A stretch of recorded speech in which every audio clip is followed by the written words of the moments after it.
Kalton C. Lahue, a prolific author of over a dozen books on the silent film era, dedicated years capturing the spirit and legacy of early cinema.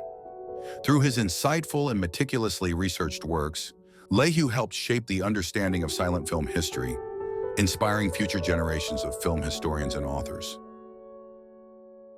By the mid-1970s, Lahue's focus shifted away from film, and he turned his attention to other subjects, such as writing books on photography and automobiles. For many years, little was known about him, until it was discovered a few years ago that Lahue had moved to Las Vegas and passed away in 1993. In September 2024, a special reunion took place. Sam Gill, Lahue's co-author on Clown Princes and Court Jesters, reconnected with Lahue's ex-wife and son after more than 50 years. Gill brought with him letters and correspondence he had saved from the 1960s, offering Lahue's family a window into their partnership. Oh my gosh, that's the old letterhead your dad had. Look at that. Oh my God. Oh my God, look at these old postcards. Oh my. I think this was the first one I ever got. Wow. It says, "Dear Sir," or something. Sir. How about that, sir? Oh my gosh. Multimedia specialist. Torrance. Yeah. We used to go to Torrance all the time. How nice. I'm so glad I kept them. Wow. It brings back that all our experiences. Because I tried to have an exact chronological order, just, to make sense of it from one letter to the next. But what a fabulous letterhead. I'd never seen anything like that. Yeah, he designed that. Does each thing represent something? Yes, that'd be the Flying A Company. That was Pathé Company. That was Keystone. That's Caleb, and that's S&A. The Indian head was S&A's logo. Was the Indian head. And then Blackhawk took an Indian. Yes, that was coincidental, I think. That I don't know for sure where they got their Indian. Well, Davenport, Iowa, isn't it? Iowa. So I think the Indian culture was big there also. Oh. It was so exciting because I never knew from moment to moment if there'll be a letter in my mailbox, and there's been, oh, great. And he wrote long letters too, didn't he? Aren't you amazed? I was amazed that I have all my letters to him also. Wow, he wrote a lot of letters. He did. Isn't that amazing that he did that? Because they're detailed enough to be able to chronicle when things were happening. When things were happening, yes. He had a pretty good relationship with Oklahoma Press, and I remember when the manuscripts came in from the publisher for him to go over. They had been edited there, and then he would have to re-edit them and look for changes or commas and periods. Oh my God, they were on, I think, 4 feet pieces of paper. It was just like a great big long piece of paper. I'm going to say 4.5 feet long. Wow. And it was page, and then you'd flip it over and page. And he would go over it and make any corrections that needed to be made, commas, things, check for misspellings, and then I would go over it after he went over it, and then he'd go over it again, and he would make some changes. Some of the changes Oklahoma would accept, and some of them they balked a little bit at. So that was about that, because what I've discovered in writing is that a writer often doesn't see the mistakes he's made. Right. For some reason. Right. I don't know why that is. Right. But when you have a second pair of eyes reading, you pick those up. Right. But sometimes you need to go have one other person or yourself go back over it. Exactly. And he was very good that way. Yeah. He wanted to be very precise. Right.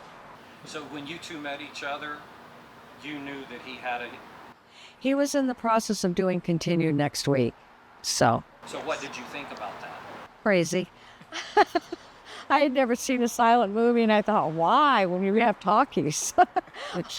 And then when we got to California and met John and Dorothy Hampton and went to the silent movie theater at least once a week, it kind of grew on you. Founded in 1942 by John and Dorothy Hampton, the silent movie theater emerged as a sanctuary for an art form many had dismissed as obsolete. At the time, silent films were considered useless by most distributors and could often be purchased for next to nothing. Sometimes you could even get them for free. Over time, the Hamptons developed a close friendship with the Lahue family, united by their shared love for silent film. A lot of Kalton's pictures for these books came from John Hampton, and John had 2 vaults that he kept top secret from the world, and it would take him 3 or 4 buses to go and travel, and every Wednesday he changed the silent film. So he would take these buses. This theater was supposed to open at 7. I don't think it ever opened at 7 on time. Dorothy Hampton would be in the booth trying to sell tickets, and she wouldn't sell tickets till she saw John running down the street and with the film in hand, and then he would go set it up.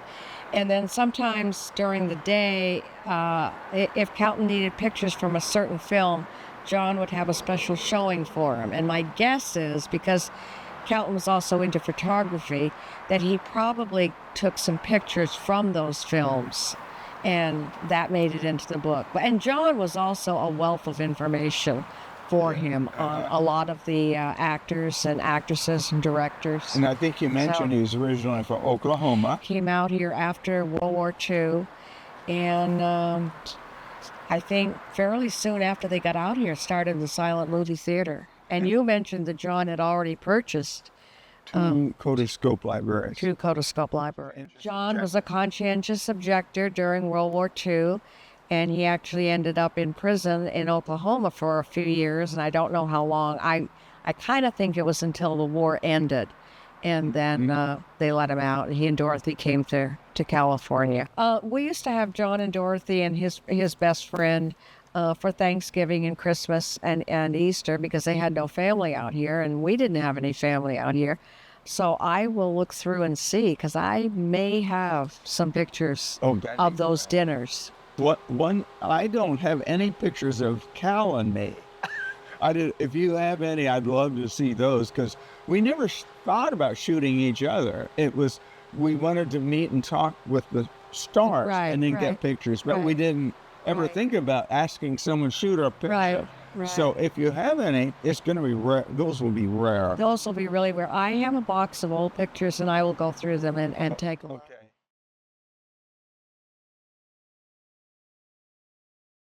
And I went on some of the interviews with them, and it became very interesting to think of the materials that they had to work with and the advancement of the movie industry at that time in the 60s and 70s, as opposed to the type of film and photography and cameras and lighting that they had to work with, and the writing. We were at the Motion Picture Academy home, and Kalton was interviewing Bud Abbott.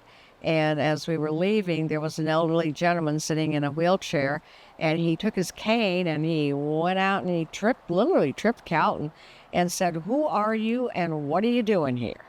And he gave him his name, and he said, "I'm originally from Richard, Vermont," and this happened to be E. Mason Hopper. And so they became really, really good friends, and he did a lot of interviews with him, and E. Mason was just an absolute wealth of information for him. I think in the clippings that you have, there's one of your dad with E. Mason, and I think there's a big article that the local town of Richford did when he notified people that he'd bumped into him, because he left Vermont years and years ago. Nobody knew where he was or what had happened to him. So it was kind of a big revelation for them too. So I think there's an article, a newspaper article, we might be able to dig up. I think that's important, because what researchers are discovering is often the best interviews are in small town newspapers, because the person is coming back to visit and they're so excited. The reporter reports everything. And also they'll often talk about what it was like growing up there, their friends and all that. And you can't find that information anywhere else. So the fact that was perhaps it was in the newspaper article. I know I've seen it. I know it was something that we saved. I think one of the most interesting people we met was Betty Burbridge, and she was one of the few women pretty big in the silent movie industry. And she paved the way for a lot of people. She was very definitely an interesting person, had worked with a lot of the stars, had very interesting stories to tell about them. And the challenges of a woman in that industry at that time was pretty significant.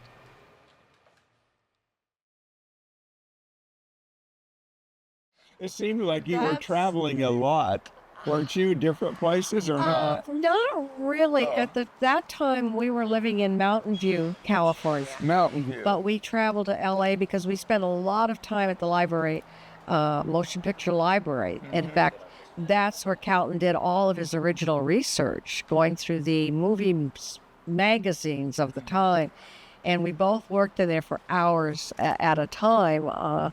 He would say, okay, look up everything on, let's say, Charlie Chaplin. So I would go through and dig out anything on Charlie Chaplin. And then he'd be working on something else. But it was all very original research that So he you did, really were, which took hours and hours. like and you were hours. on assignment. Yes, absolutely. I never On knew that, so assignment. that's very interesting. Yeah. One thing about the Academy is that it's one of the few places where you could have complete runs of some of those old magazines. Yes. And there was we no did. no other library really doing much of No, that there at that wasn't. time. There So wasn't. that's why I'm sure that he found a gold mine there of stuff. Yes, and we made many trips from Mountain View to LA just to do research on the different Oh, books and different that's actors and interesting. I didn't know actresses. that. Yeah. I'm just trying to think. How did you actually meet Cal? It was that postcard was the first that's in there is the first communication. I was reading what he was writing in Sam Rubin's 8mm collector. Okay. And I could immediately tell this guy really knows what he's talking about. And I didn't know what age he was or anything, but I thought he's got to be doing major research. And so I was very impressed. And then I wrote a piece on the comedian Larry Seaman. And I think that's what he's referring to is he saw my piece on Larry Seaman, asked Sam Rubin for my address, wrote and said, "Dear sir," and saying that I've read that. And later he told me, he says, "You know, your filmography was so complete." He says, "I had just done a filmography of Larry Seaman. I thought somehow you stole it." And I said, "No, I was in Kansas. I couldn't have stolen it because wherever you were." Right. And he said, "Well, I noticed that, yeah, your dates were mostly right." I said, "I was using copyright dates." And Cal always used release dates of a film, not copyright. And it just happened that Larry Seaman comedies were Vitagraph, and Vitagraph would take out copyright on the release date. And so when we finally got together and I explained that, he goes, "Okay, that's good. So there was kind of a mutual admiration society. He saw something I'd written, and I'd already seen things that he had written. And his continued next week blew us all away. I have one question. Do you have any memories of me? Yes. I've never asked. Yes, I do, because I remember you're meeting him. I remember, yeah, and I thought, wow, he's pretty young to be interested in all this old stuff. Yeah, very true. And so Kevin was asking me today, he said, how old was Sam then? I said, I think he was in his 20s. And Kevin I said, was always under the impression that you were an old man. He said, so, man, this guy has got to be pushing 90 or I something. think the first met, I think I was 20 or 21. yeah, very young, yeah. So Kevin says, so he's not going to be in his 90s? I said, no, I don't think so. Everybody was The transition period, I think, was most of his books were done through Oklahoma Press, and I think he was having a little bit of a hard time with exposure. I think they thought he had done about all he could do in the silent movie theater. In fact, one of his books, they actually turned the manuscript down, and so he did some rewrites on it and submitted it again under the name of Terry Brewer, which was me. And surprisingly, he got a contract back. And then we added his name on, and I think they were a little bit surprised. But that's how that Terry Brewer came to be. And at that time, you know, he had a family and to support a family, so his writing went off into the automotive field. And that was where he was making a lot more money. The books brought in maybe 3,000 or 4,000 at the initial contract signing, and then the rest of it was royalties, which were sporadic. And as time went on, the royalties became less and less and less. So you had to find another way of making a living. And you did tell an interesting story about his knowledge about automotive issues. That's kind of a funny. Yes, he was not into cars. He knew nothing about cars. I'm sure he could have changed a flat tire, but I'm not sure. He used to go into the garage if he had a story or he had an assignment from Peterson Publishing to do, let's say, a Toyota car brake job.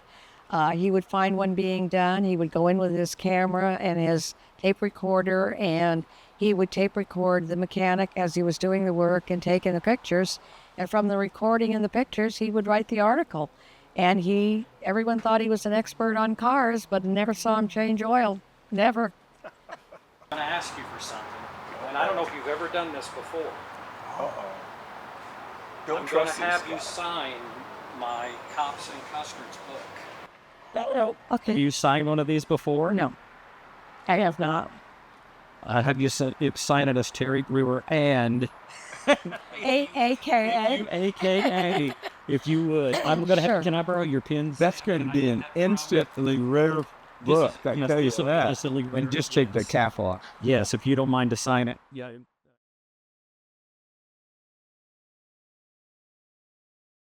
I think it's absolutely wonderful. It's something I never would have thought would come about. So we grew up with those silent movies and the books, and it just kind of, as we got older, it kind of took a backside as things happened, and it didn't seem like there was a community for it anymore. So you kept it to yourself, and to find out there's a huge community that loves the films and the books, and even knows who my dad is. It's absolutely amazing. A little struck just thinking about it every time, you know? Yeah. We're a little shocked.